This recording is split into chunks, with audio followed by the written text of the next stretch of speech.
Hey guys, tonight we're traveling back to Europe in the middle of the 14th century, a time when the air smelled like wood smoke, damp straw, livestock, and unfortunately, very questionable public sanitation.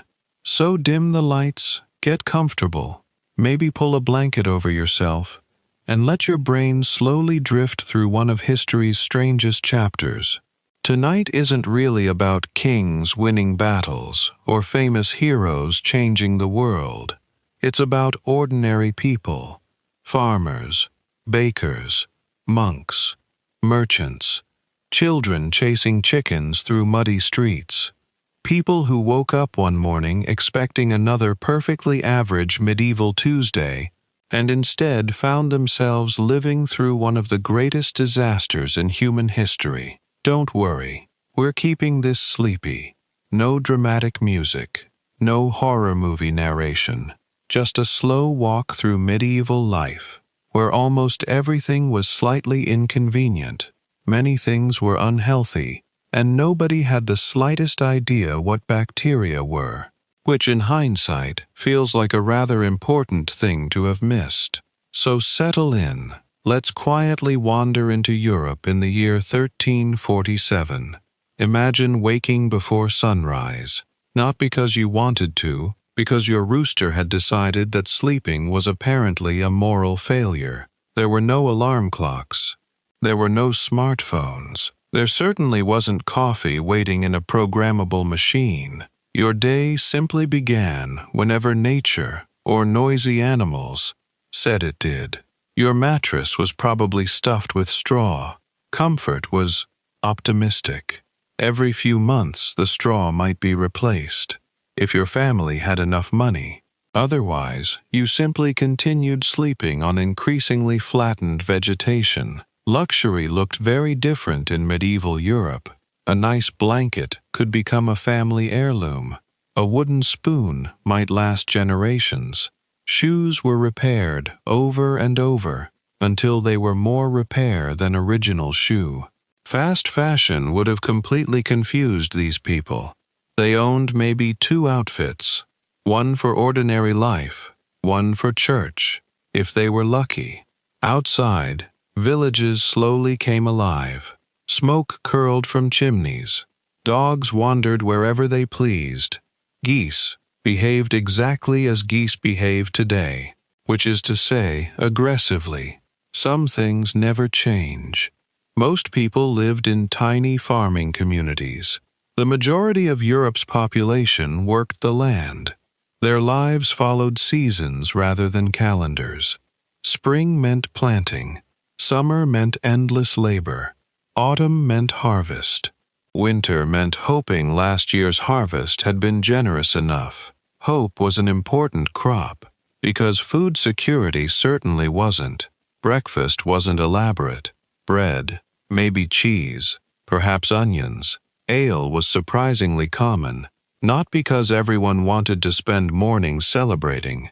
Water often wasn't particularly trustworthy. Small beer or weak ale sometimes proved safer than drinking directly from questionable wells. It sounds strange today, but medieval life specialized in making perfectly ordinary things unexpectedly complicated. Clean drinking water? Sometimes difficult. Medicine? Mostly guesswork. Dental care? Let's just say smiling wasn't always encouraged. Life expectancy wasn't especially high. But statistics can be misleading. Many people died very young. If someone survived childhood, they might live into their 50s or 60s.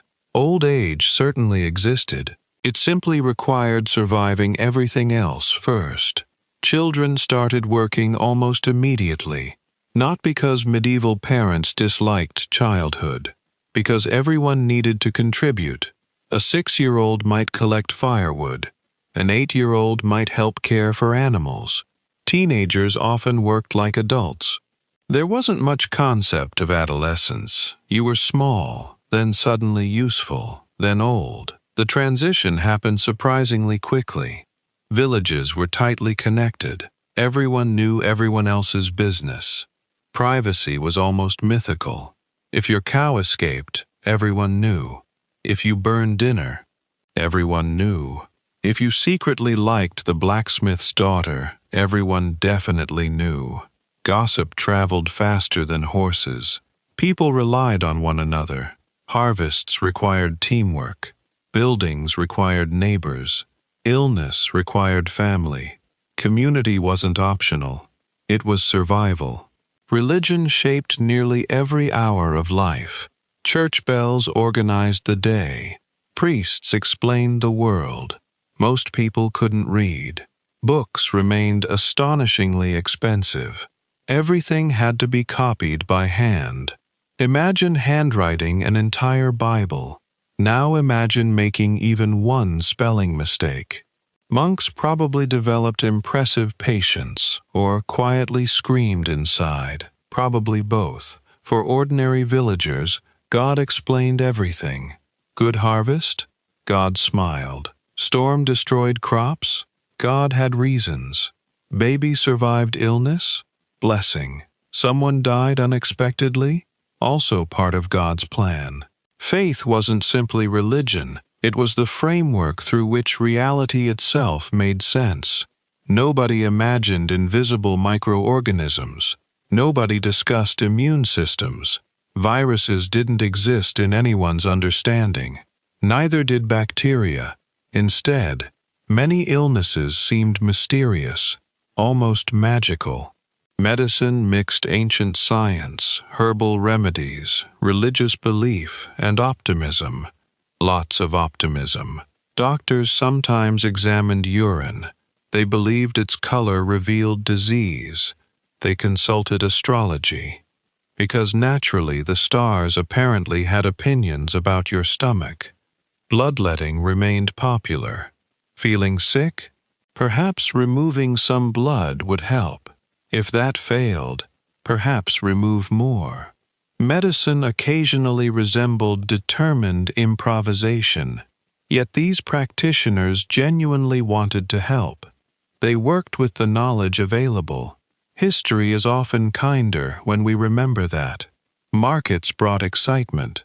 Traveling merchants arrived carrying fabrics, spices, tools, and stories. News spread person to person. There were no newspapers, no radio, no internet. Rumors became reality remarkably quickly. If someone claimed dragons existed somewhere beyond the mountains, well, who could confidently prove otherwise? Europe remained deeply interconnected through trade. Ships crossed the Mediterranean, caravans crossed Asia. Italian cities traded with distant lands, silk, spices, precious metals, ideas. Everything moved, including, unfortunately, things nobody could see, although nobody realized that yet. Far away, trade routes stretched across continents. Merchants traveled astonishing distances. The famous Silk Roads connected east and west. Goods changed hands countless times before reaching European markets. A spice purchased in England had often traveled farther than most medieval people ever would. Movement created wealth. Movement also created opportunity, not just for merchants, for rats. And even more importantly, for fleas, tiny creatures, massive consequences. Nature often enjoys irony. Long before Europe understood danger approaching, events unfolded thousands of miles away. Some historians believe outbreaks appeared in Central Asia before gradually moving westward. Others debate exact origins. History doesn't always leave neat answers. But trade networks quietly carried something far more valuable than silk. Disease traveled without passports, without invitations, without anyone noticing. Ships arrived at ports appearing perfectly ordinary. Cargo unloaded. Merchants negotiated prices. Dock workers complained about heavy crates. Business continued. Invisible passengers had already disembarked. One famous destination was Sicily. In 1347, ships arrived carrying sailors who were desperately ill. Accounts describe terrible symptoms. Many died quickly. People watching these ships couldn't fully understand what they were witnessing. Imagine standing on a dock. You see exhausted sailors. Some collapse immediately, others barely speak. No one explains bacteria. No one mentions plague bacteria living inside flea populations. Instead, fear quietly begins spreading. Not panic, not yet, just uncertainty. Because uncertainty is usually the first visitor before catastrophe arrives. Authorities occasionally tried refusing ships entry. A sensible idea. Unfortunately, the disease often arrived before anyone realized quarantine was necessary, and even quarantine itself remained imperfect. After all, people still didn't understand exactly what they were trying to stop. Some believed bad air caused disease. The theory had a certain logic. Rotting smells often accompanied sickness. Surely terrible odors created illness. It seemed reasonable. Unfortunately, smells were merely sharing the neighborhood with the real culprit. The plague moved steadily, town after town, village after village, road after road, slow enough that people heard rumors, fast enough that rumors quickly became personal. Imagine hearing travelers mention an illness in another city. It sounds distant, tragic, but distant. You continue feeding chickens, repairing fences, planting barley. Life goes on. Then another traveler arrives. The illness is closer now. Still probably nothing to worry about, hopefully. Then someone from your neighboring town doesn't come to market. Then several. Then the priest begins mentioning prayers for nearby communities. Suddenly, distance disappears. The medieval world wasn't silent. It was full of bells, church bells, market bells, warning bells. As plague approached, bells rang more often. Funerals became frequent. People noticed, even if they couldn't explain why. Entire households sometimes became sick within days. Neighbors helped where they could. Families cared for one another. Many stayed beside loved ones, despite enormous personal risk. History remembers tragedy. It should also remember quiet courage. Ordinary kindness rarely makes dramatic headlines, yet it often defines humanity. The plague wasn't equally deadly everywhere. Some survived. Some villages escaped temporarily. Others suffered devastating losses. Nobody understood the pattern. Imagine flipping a coin for every household. Heads, safe. Tails, disaster. It felt almost random, and perhaps that uncertainty frightened people more than anything else. Because humans naturally want explanations. When explanations disappear, stories appear instead. Some blamed poisoned wells. Some blamed outsiders. Some searched for religious answers. Some simply prayed harder. Fear has always been creative. Unfortunately, it isn't always accurate. As months passed, Europe slowly realized something extraordinary was happening. Not merely another bad harvest, not merely another local illness. Something larger, something crossing borders effortlessly, something no king could command, no castle could fully resist, no amount of wealth could entirely avoid. The Black Death was quietly reshaping an entire continent, and for ordinary people, life would never look quite the same again. But that's where we'll gently pause for tonight's first stretch of our journey. Because in the next part, we'll slowly wander deeper into medieval towns as the plague arrives street by street, discovering how families, priests, merchants, and rulers tried to make sense of a world that suddenly seemed to stop making sense at all. As we quietly continue our journey, imagine that it has now been several weeks since those unsettling rumors first reached your village. At first, life still felt mostly ordinary. The baker opened before sunrise. The blacksmith hammered away at horseshoes. Children still found reasons to laugh while chasing each other through muddy lanes. A few people whispered about a terrible sickness somewhere beyond the hills, but rumors had always existed. One month it was a failed harvest. The next month it was invading armies.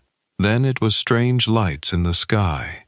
Medieval Europe had no shortage of alarming stories.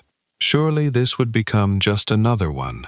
Except, this story kept getting closer. Travelers arrived, looking exhausted. Merchants who normally loved talking suddenly became unusually quiet.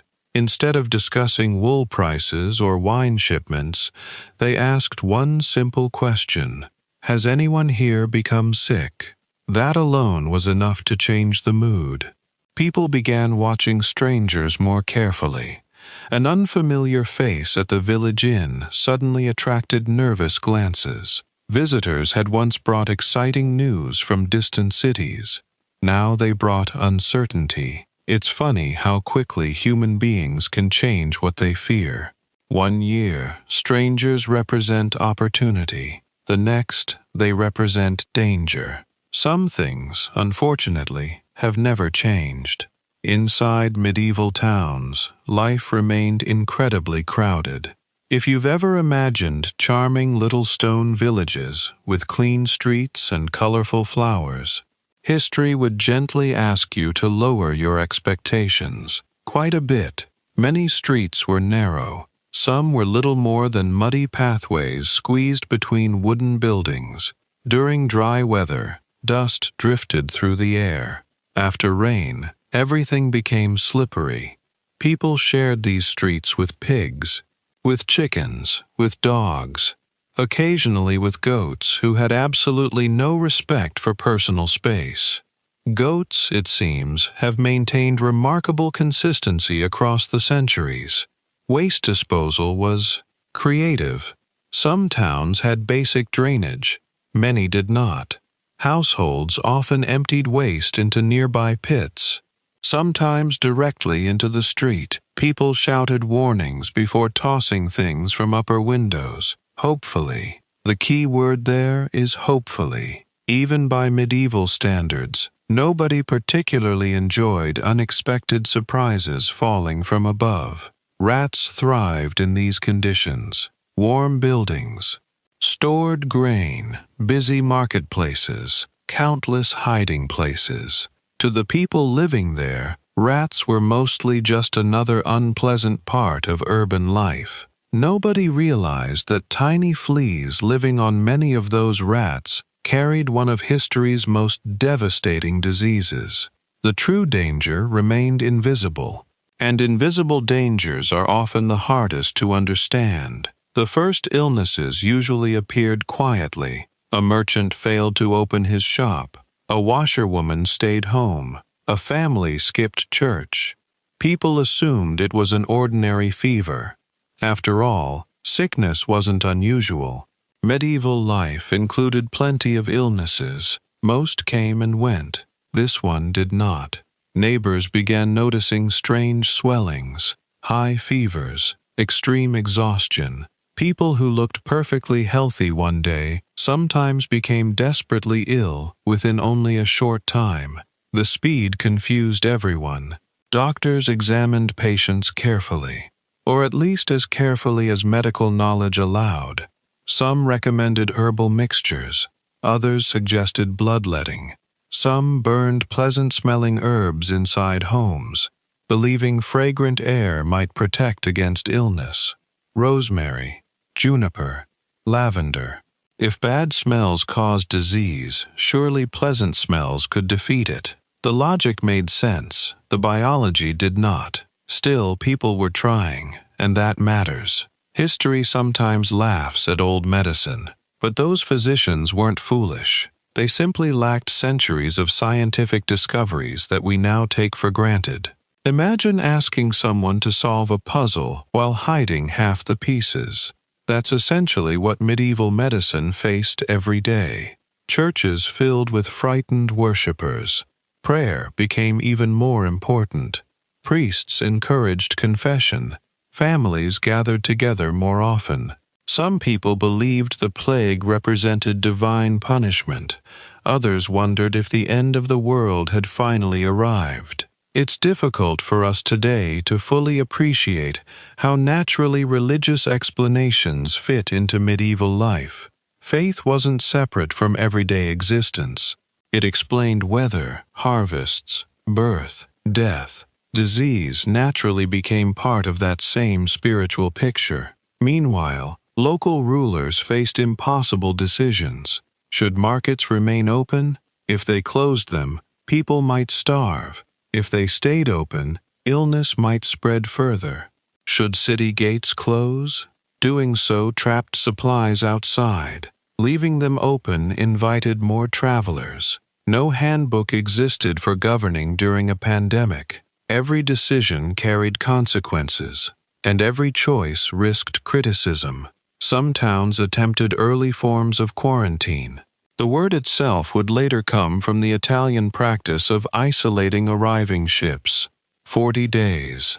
Long enough, people hoped, for sickness to reveal itself.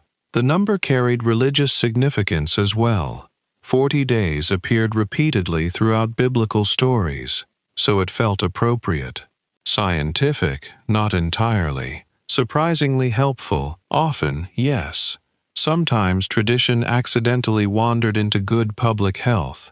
Merchants found themselves in an impossible position. Trade fed entire cities. Without merchants, markets emptied. Without markets, food became scarce.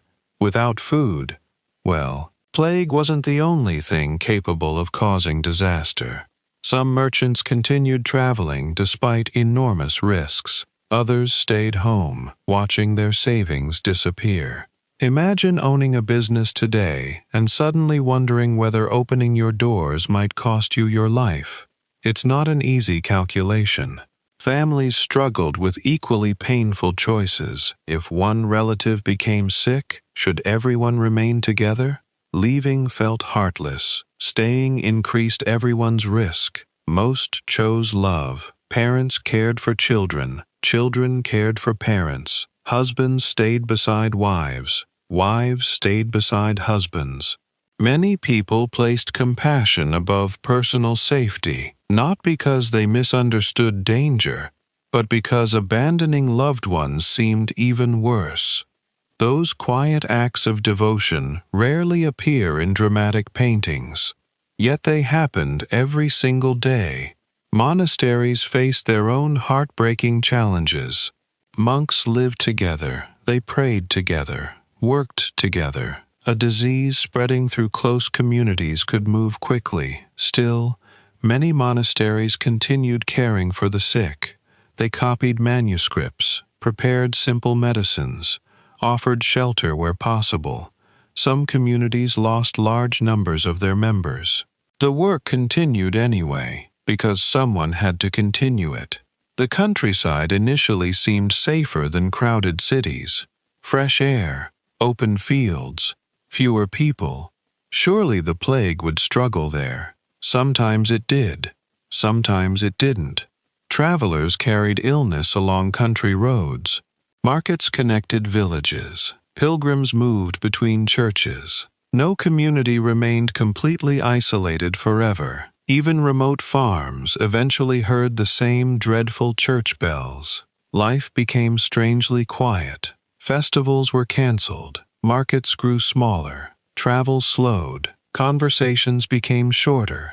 People avoided unnecessary gatherings. You can almost hear the silence settling over places once filled with laughter. Entire streets seemed less busy, not because everyone stayed indoors, but because fewer people remained.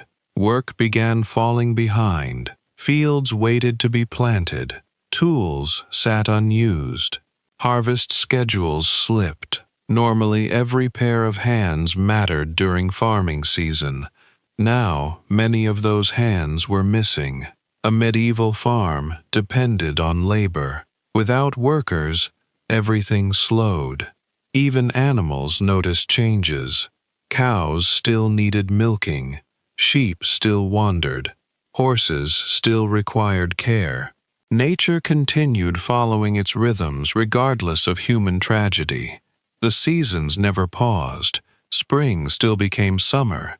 Summer still became autumn. The wheat continued growing whether people felt ready or not. There's something strangely peaceful about that, and also a little cruel. Nature rarely asks permission before moving forward. Many medieval writers recorded what they witnessed. Some described nearly empty streets. Others wrote about constant funerals. Many admitted they simply couldn't understand why this was happening. One chronicler observed that fear itself became almost another illness. People worried constantly. Every cough attracted attention. Every fever raised alarm. Every absence sparked speculation. Imagine waking each morning wondering not what your plans were, but who might still be alive. That uncertainty slowly exhausted entire communities, yet daily life never completely stopped. Bread still had to be baked. Animals still needed feeding. Children still became hungry.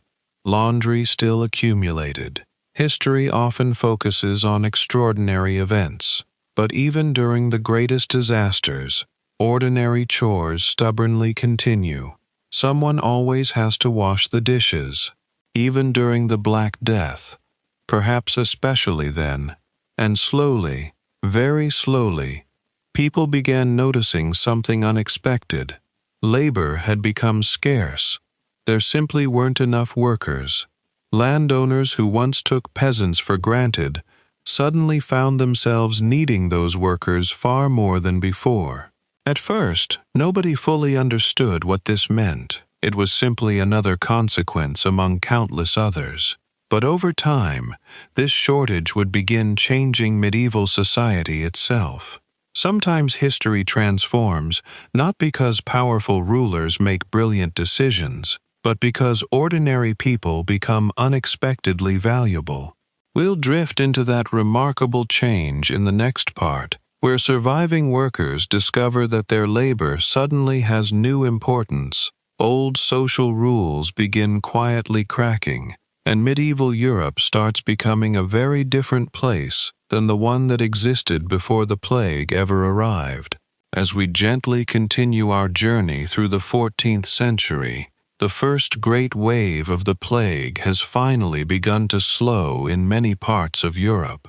Not disappear, not completely, just slow. The church bells still ring, families still mourn, empty houses still stand with their doors closed. But gradually, people begin stepping outside again. The world feels strangely quiet. Imagine walking through your village after months of uncertainty. The roads are familiar, the houses are familiar. Even the old oak tree beside the church looks exactly the same. Yet something feels different. Too many familiar faces are missing. The blacksmith who always sang while he worked, gone. The old woman who sold eggs every Thursday, gone. The cheerful innkeeper who somehow knew everyone's name, gone. History often tells us how many people died, but numbers can feel cold. A village didn't lose 30% of its population. It lost neighbors, friends, grandparents, children, teachers, people whose names have mostly disappeared from history. The silence they left behind was impossible to measure. Life, however, has an interesting habit. It keeps moving. The cows still expected breakfast. The wheat still needed harvesting. The chickens remained blissfully unaware that Europe had experienced one of its greatest disasters. If anything, the chickens probably felt life had become slightly less crowded. History can be very serious. Nature often isn't. Farmers soon discovered a practical problem. There simply weren't enough workers. Before the plague, finding labor had rarely been difficult. Most villages contained plenty of people looking for work. Now, everything had changed. Fields stretched across the countryside waiting to be planted. Yet many of the people who once worked those fields were gone. Imagine owning a large farm. Normally you hire 20 workers. Now only 10 remain. What do? You pay them more. Suddenly, ordinary workers possessed something they had rarely enjoyed before: options. And options create bargaining power. A young farm laborer who had once accepted whatever wages were offered could now politely say, "No, thank you." A sentence that would have sounded almost unbelievable only a few years earlier. Landowners found themselves competing for workers. That was a remarkable shift. For centuries, power had mostly flowed in one direction. Now, very quietly, the balance began to tilt. Not because anyone planned a revolution, because mathematics had changed. Too much land, too few workers. Even medieval economics eventually notices that. Some peasants moved to entirely different villages where wages were better. Others negotiated shorter working hours. Some asked for additional food or better housing. Many landlords were deeply annoyed. They had grown accustomed to giving orders. Now they occasionally had to persuade people. History suggests they weren't always thrilled about this development. One can almost hear an irritated noble muttering, "What do you mean the peasants have choices?" Yes, apparently they did. Kings became concerned, not necessarily because they disliked ordinary people, mostly because the old economic system had started wobbling.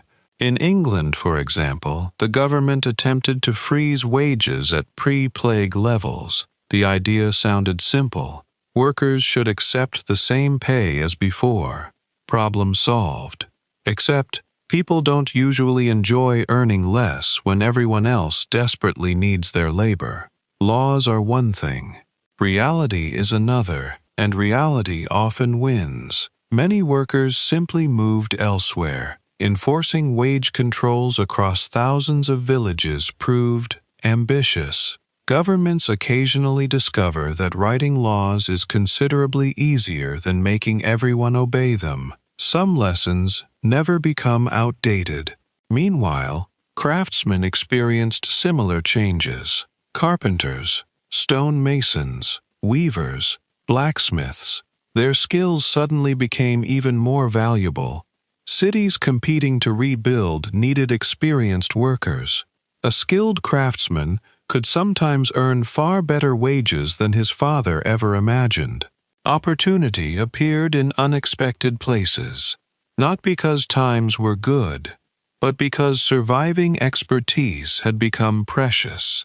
Entire villages vanished from maps. Some settlements were abandoned completely.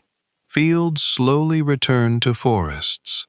Nature quietly reclaimed abandoned farmland. Trees grew where children once played. Foxes wandered through forgotten streets. Owls nested inside empty churches. The land itself seemed to take a long, slow breath. Today, archaeologists occasionally discover these lost villages. Beneath quiet fields lie traces of homes, ovens, wells, and everyday lives interrupted centuries ago. It is a gentle reminder that history often sleeps beneath our feet. The wealthy also faced unexpected problems. Owning enormous estates sounded impressive. Managing them became considerably harder. Without enough workers, profits shrank. Some nobles leased land instead of directly farming it. Others sold property. A few adapted successfully. Others struggled. Even privilege has limits when half your workforce disappears. Medieval universities also changed. Many teachers had died. Students returned to classrooms that suddenly felt much emptier. Knowledge continued, but more slowly. Books still had to be copied by hand. Lectures still filled stone halls. Life resumed, just differently. Medicine, perhaps unsurprisingly, faced uncomfortable questions. Doctors had tried almost everything they knew: bloodletting, herbal remedies, prayer, astrology, perfumes, special diets. None had stopped the plague. Some physicians honestly admitted they didn't understand the disease. That humility deserves recognition. Saying, "I don't know," has always been one of the hardest sentences in science. It also happens to be one of the most important. Over time, careful observers noticed certain patterns. Places that limited contact sometimes suffered less. Ships kept isolated, occasionally avoided spreading illness. Cleanliness, although not fully understood, sometimes appeared helpful. These observations wouldn't immediately transform medicine, but they planted tiny seeds. Real understanding would require centuries. Still, history rarely moves in giant leaps. More often, it inches forward one careful observation at a time. Religion remained central, yet faith itself became more complicated. Some people grew even more devoted. Others quietly questioned why such suffering had occurred. Both responses were deeply human. Churches remained full. So did unanswered questions. Pilgrimages became common again. Once travel felt safer. People searched for meaning. When disasters strike, humans almost always do. Across Europe, artists began painting death more frequently, not to frighten people, because death had become impossible to ignore. The famous Dance of Death images showed kings, bishops, merchants, peasants, and children all walking together toward the grave. The message was surprisingly simple. Death treated everyone equally. A crown offered no magical protection, neither did wealth, nor beautiful clothing, nor impressive titles. For perhaps the first time in generations, many Europeans had witnessed that truth firsthand. The plague had visited castles, it had visited monasteries, it had visited tiny cottages. Disease proved remarkably uninterested in social status. Although naturally, wealth could still improve someone's chances through better food, larger homes, and the ability to leave crowded cities, money has always appreciated a comfortable backup plan. Children born after the first great outbreak grew up hearing stories about it. Parents spoke of empty streets. Grandparents remembered villages that no longer existed. The plague became part of family memory. Almost like another relative, an unwelcome one. People adjusted, markets reopened, trade slowly expanded, new apprentices learned old crafts, church bells rang for weddings once again, instead of only funerals. Life, incredibly, continued. Perhaps that's one of history's quietest lessons. Human beings are astonishingly resilient, not because they never break, but because, somehow, they keep rebuilding. One field, one house, one family, one ordinary day at a time. Still, the Black Death had not vanished forever. It would return, again and again, in different cities, in different generations, never quite allowing Europe to forget what had happened. For medieval people, plague became something they expected might eventually come back, rather like an unpleasant relative who refused to stop visiting, only significantly less welcome. As the decades passed, Europe itself slowly transformed. The old feudal system weakened, workers demanded better conditions, towns grew in importance, trade evolved, technology gradually improved.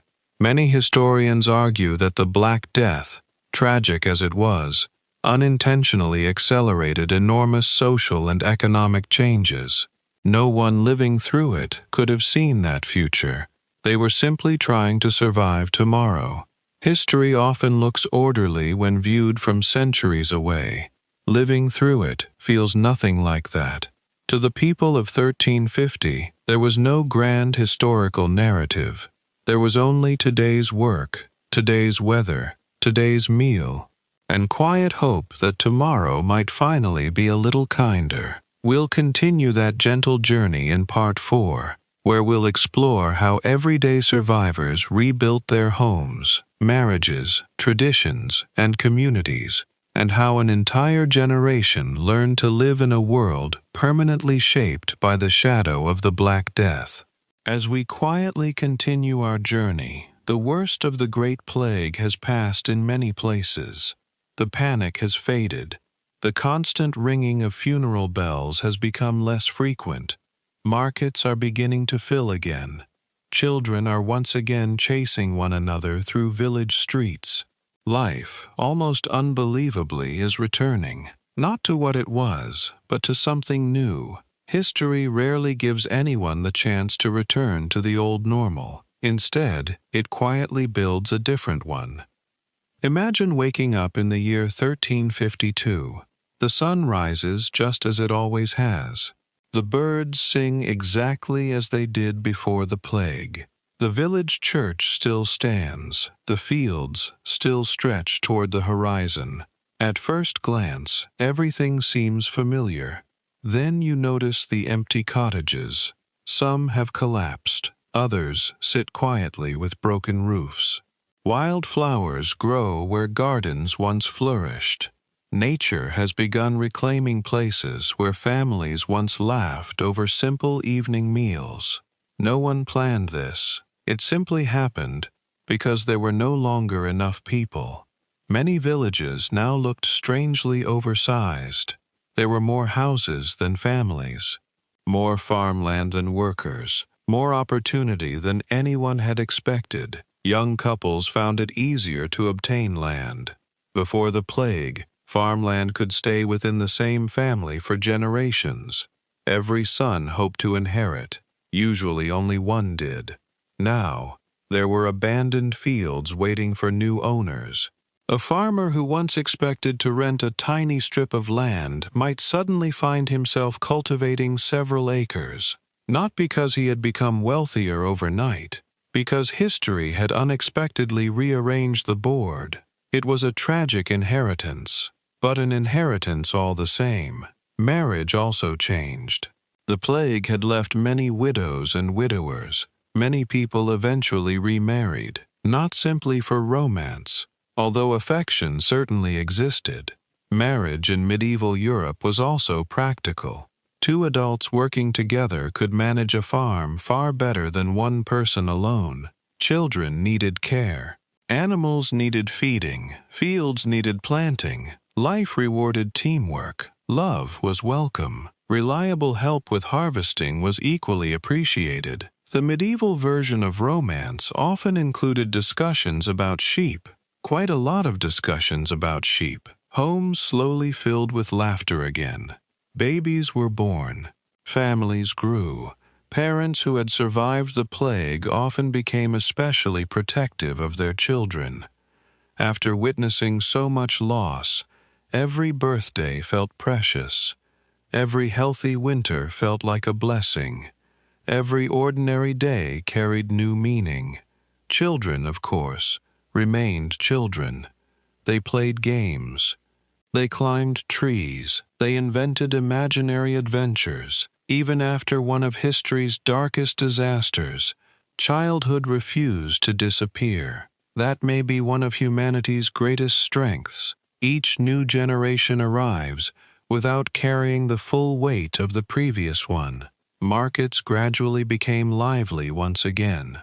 Traveling merchants returned with carts full of cloth, spices, candles, tools, and stories. People gathered to bargain, to gossip, to exchange news. Markets had always served another important purpose. They reminded isolated villages that the world was much larger than their own fields. A merchant from Venice might describe ships arriving from distant ports. Another from France might bring news of changing kings. Someone else claimed to have seen an animal so strange that nobody believed him. Considering medieval descriptions of exotic animals, that skepticism was probably healthy. One traveler described elephants as though they were walking castles with noses that had become confused halfway through construction. To be fair, If you had never seen an elephant, you might struggle too. Trade slowly expanded once again. Ships crossed the Mediterranean. Caravans continued moving east. Markets reopened. Life cautiously reconnected. Yet people never entirely forgot what had happened. Many towns began paying greater attention to travelers arriving from distant regions. If rumors of disease appeared somewhere else, local leaders listened more carefully than before. Experience can become a very effective teacher. Some cities even developed more organized public health measures. Officials inspected arriving ships. Travelers might be asked where they had come from. Certain goods remained isolated before entering busy marketplaces. None of these systems were perfect, far from it, but they represented something important. People were beginning to understand that preventing disease mattered just as much as treating it. That idea would slowly grow over the centuries. Hospitals also evolved. It's worth remembering that medieval hospitals looked very different from modern ones. Many were run by religious communities. They focused as much on comfort and spiritual care as medical treatment. Doctors possessed limited tools. Nurses, often members of religious orders, offered kindness, food, warmth, and prayer. Sometimes, when medicine cannot cure, compassion becomes the most valuable treatment available. That was true then. It remains true today. Craft guilds became increasingly influential. A guild was something like a professional association. If you were a blacksmith, baker, carpenter, or shoemaker, your guild helped regulate training, quality, and business practices. Apprentices learned from experienced masters.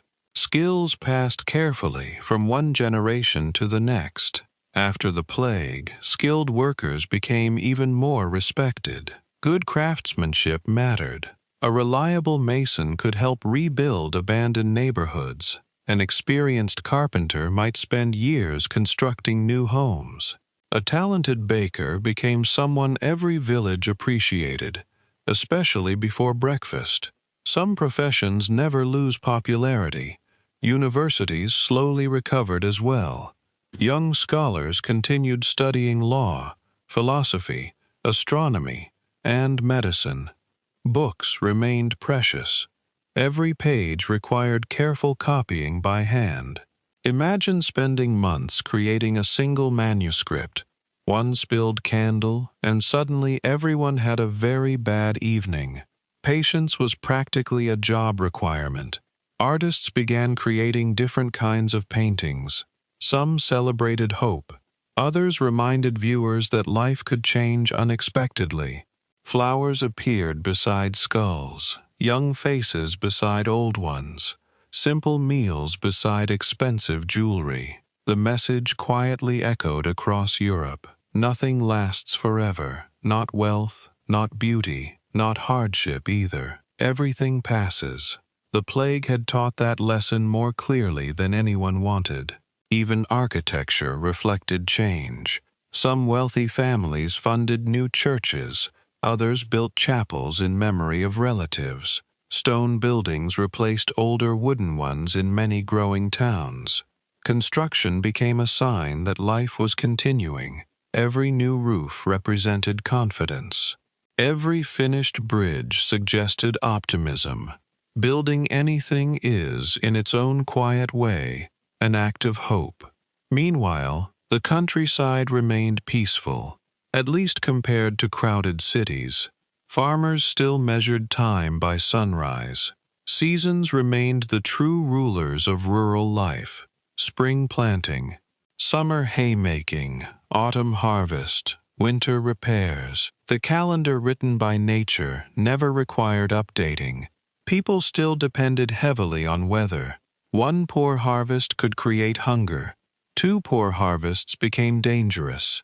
3, well, medieval Europe preferred not to think about 3. Village festivals slowly returned. Harvest celebrations, religious holidays, wedding feasts. Music drifted across village squares once more. Simple instruments filled the evening air. Families danced, children laughed, old neighbors shared bread and ale. For a few hours, life felt almost ordinary again. And perhaps that ordinary feeling became the greatest luxury of all. One interesting change appeared in clothing. Because laborers earned somewhat higher wages after the plague, many could afford better garments than their grandparents had worn. Nothing extravagant, mostly stronger fabrics, warmer cloaks, better boots. Some nobles became rather annoyed. If peasants dressed too well, how could anyone immediately recognize social status? Yes, that was an actual concern. Imagine becoming irritated because your neighbor finally bought decent shoes. History occasionally produces wonderfully strange priorities. Some governments even passed laws limiting what ordinary people could wear. Silk, reserved for the wealthy. Certain furs, only nobles. Specific colors, restricted. Apparently, clothing had become dangerously democratic. Whether people always followed those rules is another matter entirely. As Europe slowly healed, stories about the plague became family history. Grandparents sat beside fireplaces telling younger generations about the terrible years. Children listened with wide eyes. To them, it sounded almost unbelievable. An entire village disappearing. Surely not. Empty towns? Impossible. History always feels impossible until someone who lived through it quietly says, "I remember." And so memory passed from one generation to the next. Not through textbooks, not through documentaries, but through conversations, beside warm fires on cold winter nights. The Black Death never completely disappeared from Europe. Smaller outbreaks returned every few decades. Whenever news spread of sickness in a distant city, old fears resurfaced. People remembered. Communities prepared as best they could. Experience had become part of survival. By the end of the 14th century, Europe was no longer the same continent that had existed before 1347.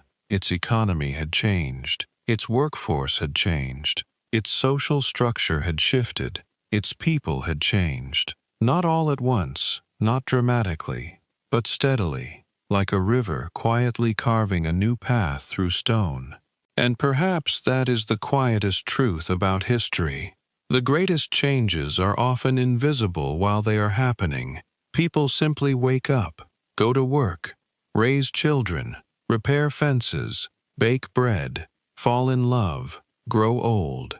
Only centuries later do historians look back and realize they were living through the turning point all along.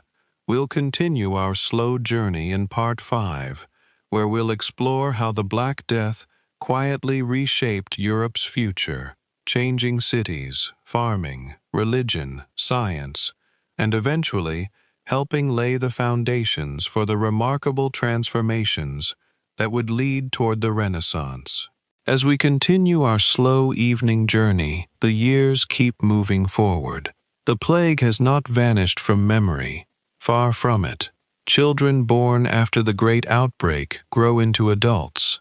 Some know the Black Death only through stories told by parents and grandparents. Others remember it only as faint childhood memories. The world keeps turning, and yet almost everything has changed in small, quiet ways. History rarely announces its biggest transformations. There are no trumpets, no giant signs saying, "Congratulations, you are now entering a new era." Instead, people simply continue living. Only centuries later do historians connect all the little pieces. Imagine standing on a hill overlooking a medieval town around the year 1380. Smoke rises gently from chimneys. Church bells echo through the morning air. Market stalls fill the square. Children run between merchants selling bread, fish, wool, and apples. Life looks normal again. But underneath that ordinary scene, Europe has become a different place. Let's start with farming. For hundreds of years before the plague, population had steadily grown. More people meant more mouths to feed. Every available field had been planted. Forests were cleared. Marshes were drained. Hillsides became farmland. People squeezed every possible harvest from the landscape. Then came the plague. Suddenly, millions of people were gone. All that farmland was no longer necessary. Some fields were simply abandoned. Nature quietly returned. Trees slowly reclaimed forgotten land. Wildflowers covered old roads. Birdsong replaced the sound of plows in places where farmers had once worked from sunrise to sunset. The countryside became greener, not because of environmental planning, because history had unexpectedly reduced the human population. It was one of the strangest rewilding events Europe had ever experienced. Farmers also became more selective. Instead of desperately trying to grow crops everywhere, they focused on their best land. Poor soil was often abandoned. Good soil received more attention.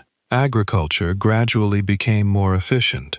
Nobody used that word at the time, of course. They simply noticed which fields actually rewarded hard work. Sometimes history advances through practical common sense. Sometimes it takes centuries to realize that's what happened. Animal farming also expanded. Raising sheep required fewer workers than growing grain.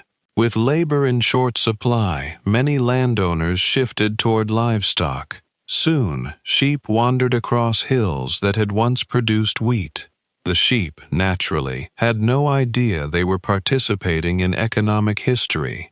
They simply continued doing what sheep do best, eating grass, looking mildly confused, and occasionally escaping through fences. Some traditions truly are timeless. The wool trade became increasingly important. English wool, especially, gained enormous value. Merchants carried it across Europe. Weavers transformed it into cloth. Entire towns prospered through textiles. A fluffy animal quietly helped reshape the medieval economy. History occasionally works in wonderfully unexpected ways.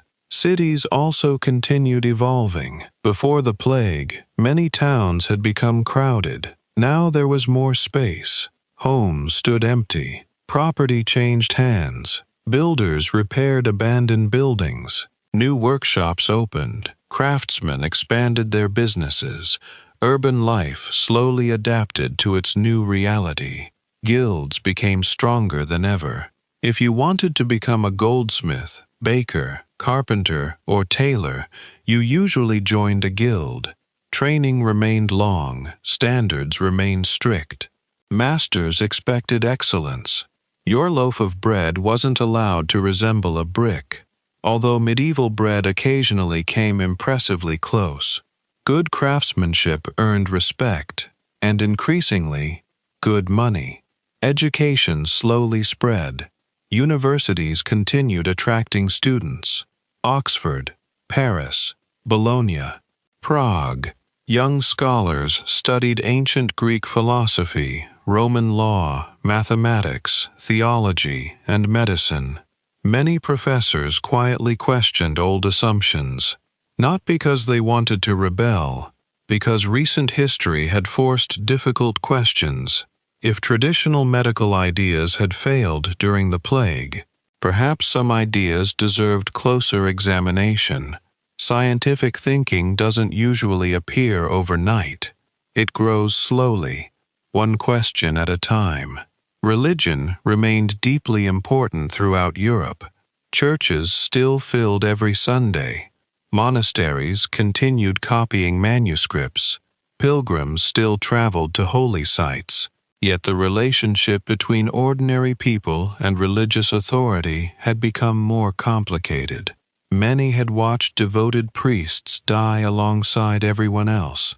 Some clergy had shown extraordinary courage. Others had fled. People remembered both. Faith survived. Trust became more personal. Communities also placed greater value on local leadership. a wise village elder, a respected physician, a capable mayor. People learned that survival often depended upon practical decisions made close to home.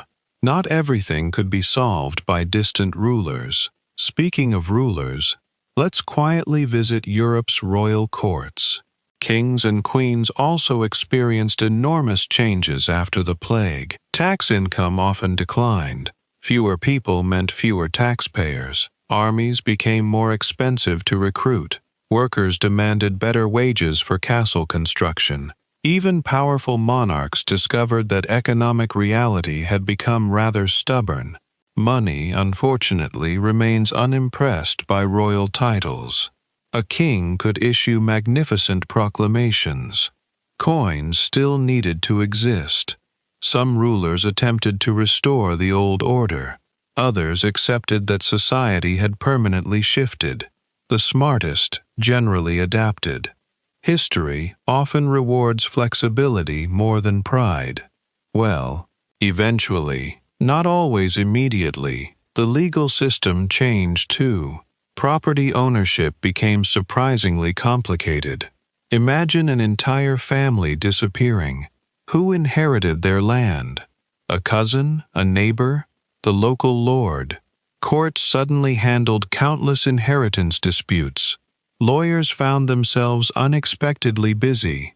One suspects they managed to survive this particular economic opportunity quite comfortably. Some professions never struggle to find paperwork.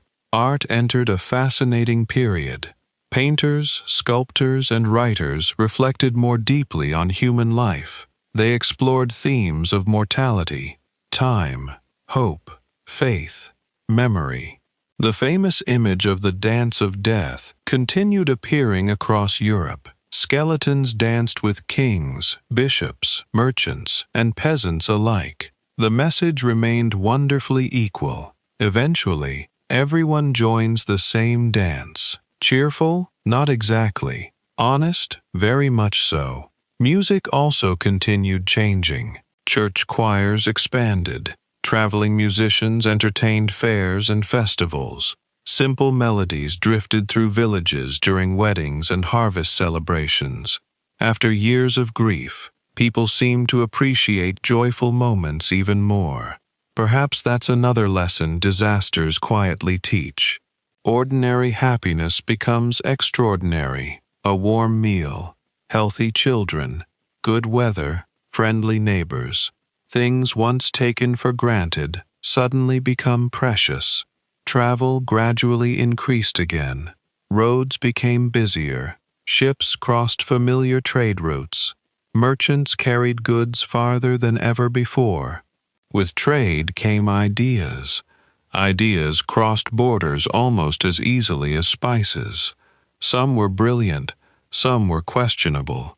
Human beings have always exported both in generous quantities. Meanwhile, physicians slowly collected observations from previous outbreaks.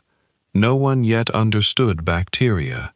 That discovery remained centuries away, but doctors began recording symptoms more carefully. City officials documented outbreaks. Patterns slowly emerged. Knowledge accumulated, tiny piece by tiny piece. Science often resembles assembling a giant puzzle without knowing what the final picture looks like. Each generation contributes a few more pieces. The Black Death became one of history's greatest teachers, a harsh one, an unwilling one, but an unforgettable one. People learned the importance of record-keeping, of public health, of isolation during outbreaks, of careful observation. Many of those lessons would echo across the following centuries, even into our own time. As the 14th century slowly came to a close, Europe stood at the edge of something remarkable. The old medieval world had cracked, not collapsed entirely, just shifted. More educated towns, more independent workers, more trade, more questioning minds, more opportunities. These quiet changes would eventually help create one of history's most celebrated periods, the the Renaissance. Of course, the people living through these years had absolutely no idea they were laying the foundations for such a transformation.